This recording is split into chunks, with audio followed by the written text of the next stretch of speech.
Jade spoke carefully, as if presenting a case she was afraid to lose. When she finished, Dr. Brenda didn't rush to respond.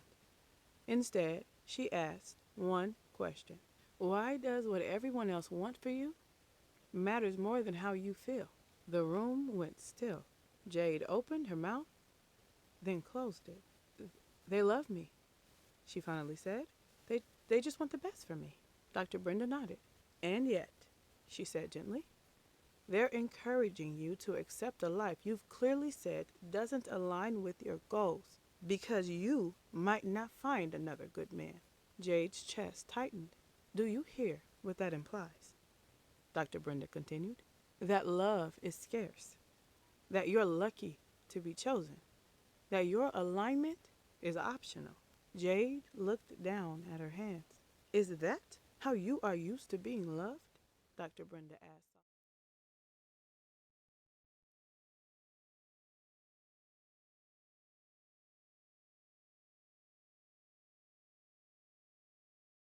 Someone once asked me, what if you don't get another opportunity like this? And I realized that question didn't come from fear or modesty. It came from scarcity. Because scarcity will always try to rush you into misalignment. It will convince you that what looks good must be taken quickly before it disappears. But what is meant for you will find you when and where you are meant to have it. Not early, not late. Not through fear or force, but through alignment. And the moment I stopped asking, what if I miss out? And started asking, does this align with who I am becoming? Everything changed. This is a story about that moment, the opportunity. Jade met Chris in a room full of ambition. The convention hall hummed with polished smiles and rehearsed pitches. Women in heels, men in tailored jackets, business cards exchanged like promises. Jade stood behind her booth with practiced ease. Her real estate branding laid out clean and confident. Jade had learned how to take up space without apology, learned how to speak with certainty, learned how to build something solid after everything she'd lost. She wasn't looking for anything that day. And then he stopped. Chris didn't rush her booth or talk over her. He listened, asked questions that showed how he was actually paying attention. When she told him what she specialized in, he smiled, not impressed, but respectful. He owned a car dealership, family business turned legacy. Their conversation was effortless, grounded, no posturing, no forced questions of compatibility, just two adults meeting at the intersection of purpose and possibility. Before he left, he signed up for one of her service packages. I'd love for you to explain this more, he said casually, maybe over dinner. It felt natural, unforced, easy. So she accepted. Dinner wasn't supposed to be a date, but it became one anyway. Chris was intentional in the way that felt rare now. He opened doors, put his phone face down, asked about her children without making them feel like little liabilities. When she mentioned she had 4, his expression didn't change. No hesitation, no recalculation. At the end of the night, as they stood outside the restaurant under soft street lights, he paused. Would it be okay if I grabbed something small for your kids on the way home? He asked. Nothing big, just something thoughtful. Jade hesitated for half a second, then nodded. When she handed the little gifts to her children later that night, something loosened in her chest, not because of the gesture, but because it felt considerate. Like he understood that loving her meant acknowledging the life she already had. Her friends were ecstatic. He's a keeper. Don't overthink this. Hold on to him. Jade smiled through their excitement, hopeful, but cautious. She had learned that safety and familiarity weren't the same thing. Not all attention was alignment. Still, she let herself enjoy it. Their relationship unfolded slowly, consistently. Dates planned in advance, conversations that didn't leave her guessing, evenings spent reading side by side, his book in one hand, hers in the other, legs touching on the couch in quiet companionship. The intimacy came naturally, warm, safe, unrushed. For the first time in a long time, Jay didn't feel like she had to brace herself afterward. One night, tangled together in the soft, quiet after, Chris turned toward her. "I'm in love with you," he said simply. "I can't imagine my life without you in it." The words landed gently, but heavily. Jade smiled, rested her head against his chest, let herself stay there a moment longer than she should have, because underneath the comfort, a quieter question stirred. Did she love him, or did she love how much better this felt than what she had survived? She didn't answer it yet, and sometimes the test doesn't arrive as pain. It arrives as something almost perfect. The issue. Chris met Jade's parents on a Sunday evening, the kind of dinner that carried weight before anyone even sat down. Pressed linens, warm plates, expectations humming beneath polite conversation. Jade watched closely as introductions were made, instinctively bracing herself for the moment her life would be evaluated. But Chris fit, effortlessly. He shook her father's hand with confidence, met her mother's eyes with warmth. When dinner was served, conversations flowed easily. Sports, faith, work, responsibility. Jade noticed how quickly her father leaned in, how his laughter came easier than usual. They spoke the same language.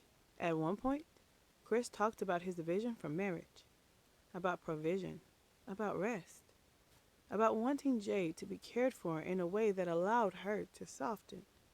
"I want her to be able to rest," he said calmly, "to enjoy life, to be present, to not have to carry everything anymore."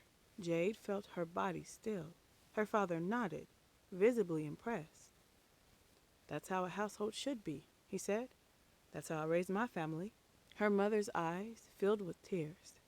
Not sadness, relief, as if something had finally fallen into place, as if Jade had been rescued. Later that night, Jade suggested they talk. They went back to Chris's place, the air between them quiet but charged. Jade sat on the edge of the couch, choosing her words carefully. "I love being a mother," she said, "but I also love my career. I worked hard to build the life I have. Staying home, that's not the life I want again." Chris listened, nodded. "I understand," he said, "and I support you, truly." She exhaled. "But," he continued gently, "I believe being provided for is a blessing, especially for a woman, especially for a single mother. You deserve to rest, to be taken care of." The word, especially, lingered. Jade felt it land somewhere sharp. She wanted to receive what he was offering, wanted to feel grateful, wanted to believe this was love in its most mature form. But something inside her resisted. Not loudly, not dramatically, just enough. She smiled, changed the subject, let the night soften again, because everyone else seemed certain, because any other woman would be thrilled, because security had been hard to come by once, and she wasn't sure she could afford to question it now. Still, as she drove home later, one thought followed her all the way back. What if this good thing wasn't good for her? Am I tripping? After that night, something shifted. Nothing dramatic, nothing obvious, just a quiet hum beneath everything that followed. Jade should have felt relieved. Everyone loved him. Her parents were thrilled. Her friends spoke about Chris like he was a blessing she better not fumble. He was kind, stable, intentional, a good man. And yet, her spirit wouldn't settle. She replayed the conversation over and over. The way he said, especially, the way rest sounded suspiciously like replacement, the way her life, the one she had built with intention and grit, suddenly felt like something to be corrected. Still, she tried to reason with herself. Maybe I'm being difficult. Maybe I'm traumatized from my past. Maybe I don't know how to receive. So she talked to her friends.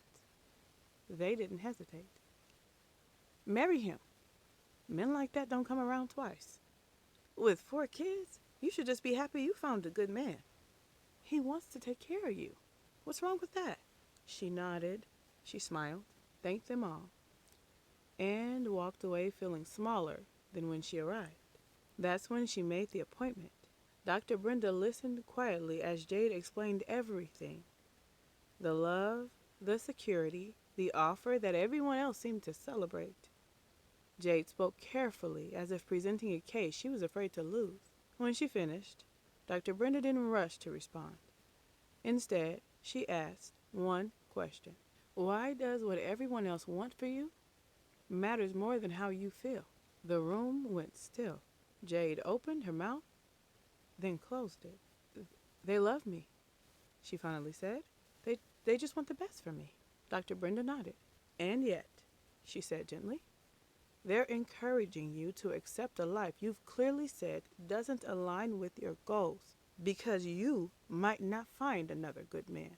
Jade's chest tightened. Do you hear what that implies? Dr. Brenda continued. That love is scarce. That you're lucky to be chosen. That your alignment is optional. Jade looked down at her hands. Is that how you are used to being loved?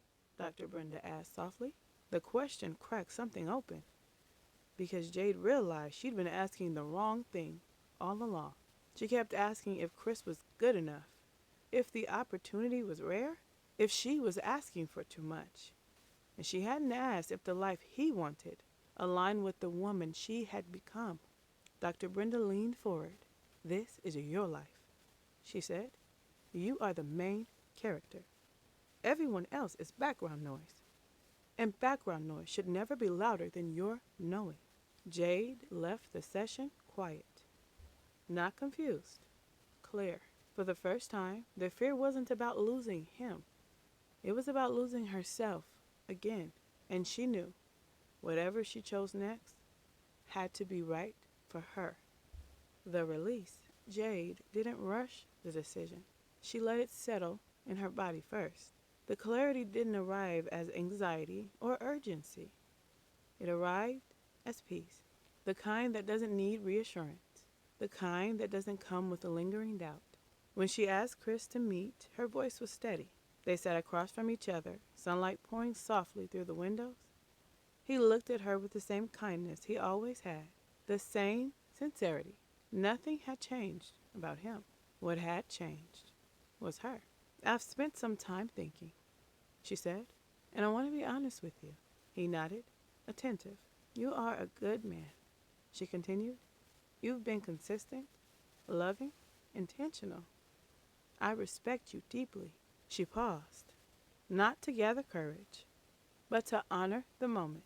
But the life you're building, she said gently, and the life I'm aligned with, they don't align with each other. Chris sat quietly. This isn't about gratitude, Jade added, and it's not about fear. It's about alignment, and I've learned I can't ignore that anymore. He exhaled slowly, then smiled. A real one. I understand, he said, and you deserve a life that fits you. They hugged, not in desperation, not in regret, but in mutual respect. When Jade walked away, she didn't feel lost. She felt light. At home, she kicked off her shoes, turned on her favorite soft R&B, and let the music fill the space she had just made. She lay back on her bed, phone in hand, scrolling without a thought. A quote stopped her thumb. She smiled and typed in a comment. Not me, not anymore. I choose alignment. And as sleep found her in the quiet of the life she had built, Jade understood something she had never known before. Even though she had released a good man, she knew, without fear and without doubt, that she would have the opportunity to experience something better. Not because she was waiting to be chosen, but because she had finally chosen herself. She was done settling for good enough. done negotiating her worth, done shrinking her dreams to fit someone else's comfort. No matter how many children she had, no matter how long the wait, the man she would one day give her heart to would be aligned with the woman she was becoming, with her goals, with her purpose, and the life she had built with intention. And until then, she rested in that knowing.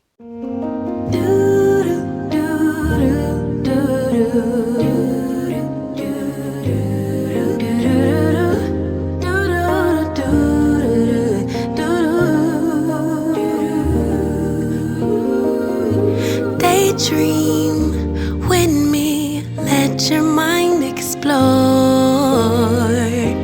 all the things we were created for.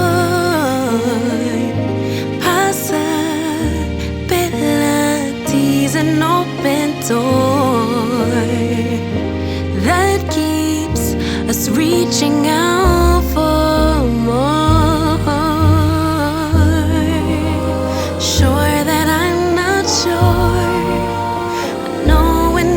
Don't know it, so I listen for my inner voice. Carry the winds, drown out the rain, but will it make sense without the pain?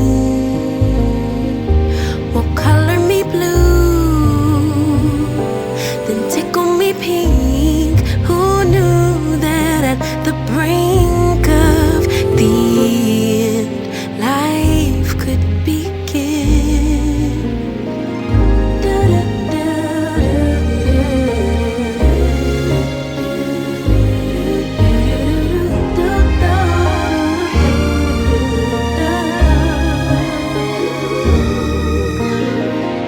Treasure buried deeper with each loss, so filled with grief and catastrophic thoughts, insecurity, distorted flaws.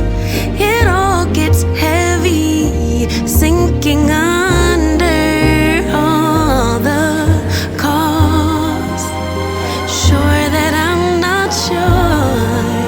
I know when I don't know it, so I listen for that inner voice. It carries the wind, drowns out the rain, but will it make sense without the pain?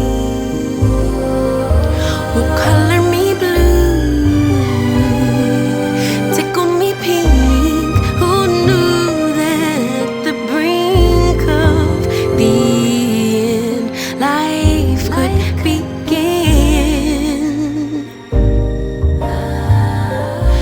I know there's so much trauma, but try search inside my love.